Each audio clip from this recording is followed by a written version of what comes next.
Hello everyone. Welcome back to Guide Pro. Is the Reddit app not opening on your phone? Does it stay stuck or fail to launch? Do not worry, this is a common issue and I have faced it with many apps. Let me show you the most effective fix first. The fix that works most of the time is reinstalling the app properly. First, uninstall the Reddit app from your phone. After uninstalling, do not open the app yet. Restart your phone completely. Once your phone restarts, go to the Play Store. Install the Reddit app again. Now open the app after installation. In most cases, Reddit should start working normally. If you do not want to uninstall the app, there are other fixes you can try.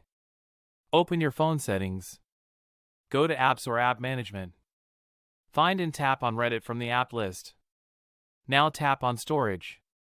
Tap on Clear Cache.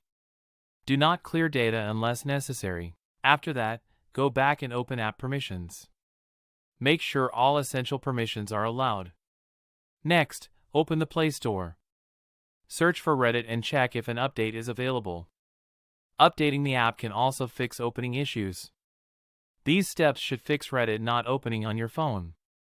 If this video helped you, give it a like. Subscribe to Guide Pro for more app fixes and phone solutions. Thanks for watching, and I will see you in the next video.